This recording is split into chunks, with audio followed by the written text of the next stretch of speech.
So now we're going to look at a more complicated example, and it's complicated for a number of reasons. Firstly, it says f of y instead of f of x. Don't worry about it, it's just a different letter, okay? So just let's think of it the same way we would treat x, we're going to treat y the same way.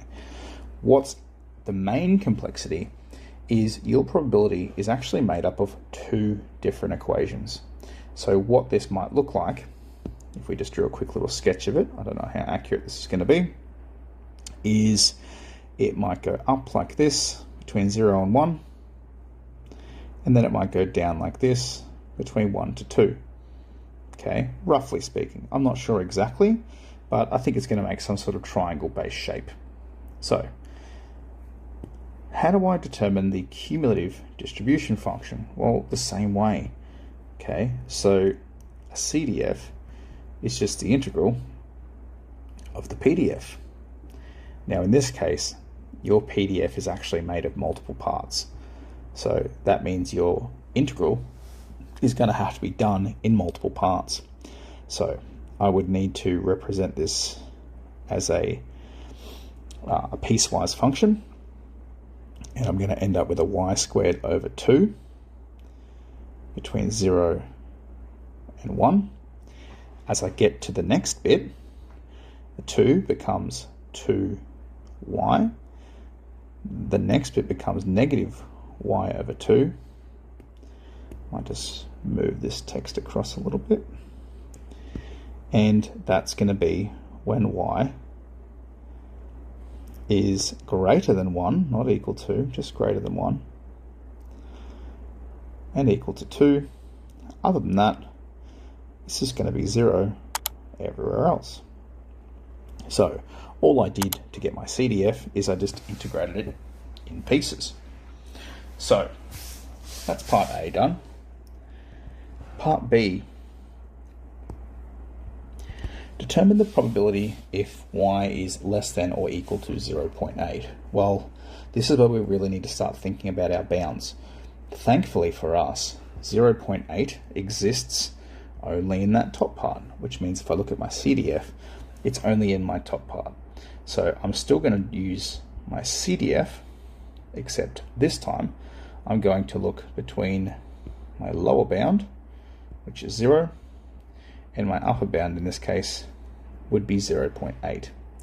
Now, it would be difficult to do this with a decimal, but if we wanted to then use a fraction, we could. So we're doing y squared on 2 between 0 and 4 over 5, which means we're doing 4/5 squared over 2, take 0 squared over 2. Thankfully for us, 0 squared over 2 is nice and easy peasy. That's just going to become 0. Don't need to think too much about that one.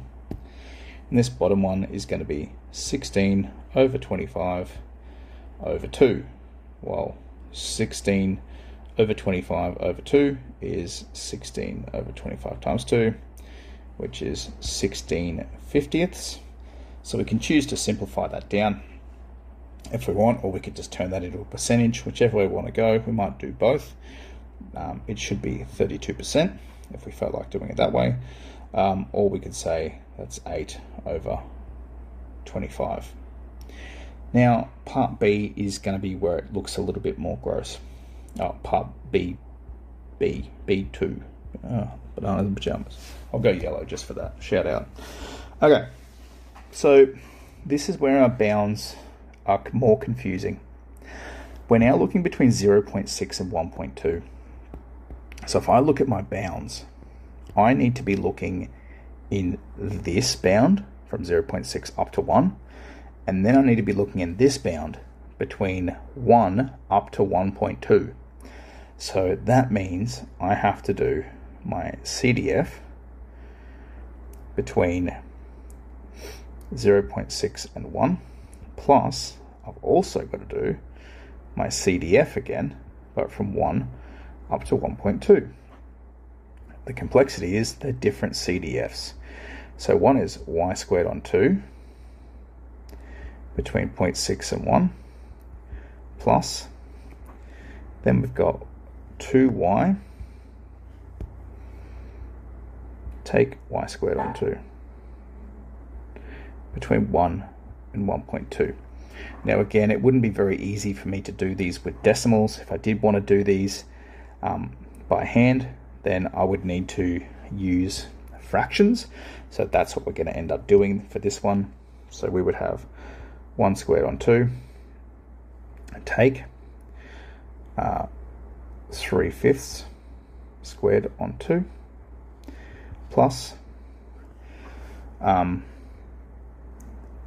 2 times 6/5, lovely fractions today, minus 6/5 squared on 2, minus 2 times 1, I'm going to fix up that handwriting a little bit, 2 times 1, minus 1 squared on 2. So let's start tidying some things up. 1 squared on 2 is a half. 3 squared on 5 is going to be 9 on 50 once you include the divide by 2. Plus 2 lots of 6 on 5 is 12 on 5. Minus 36 on 50 once you expand it all out. Minus 2. Minus a half, so plus a half. Now, I'm going to just drop off these square brackets in a second because we don't need them, and I'm going to see what we can just genuinely start to cancel out. Now, looking at these, none of this looks nice because none of this has all the same denominators. So I'm going to make these all the same denominator of 50. So 25, oops, I said I was going to delete the square brackets. So 25 on 50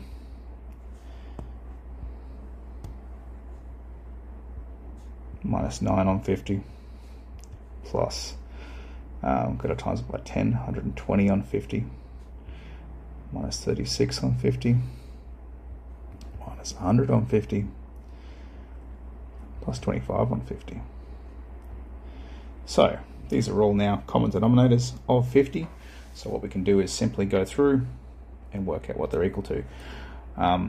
25 take 9 is going to leave me with 16 plus 120 is 136.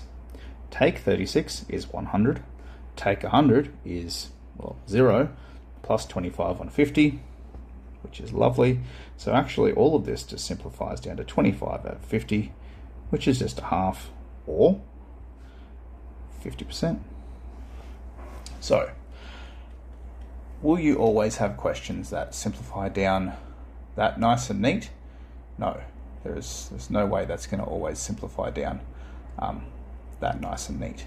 But this is a very common exam type question, and the skill there is that you're expected to know how to put a decimal back into a fraction. Of course, if this was a calculator-based question, you could simply just integrate these pieces here, right? You could just integrate these pieces in your calculator and add them together. So you could do the integral from 0.6 to 1 plus the integral from 1 to 1.2, and your calculator will just work that out for you. Okay.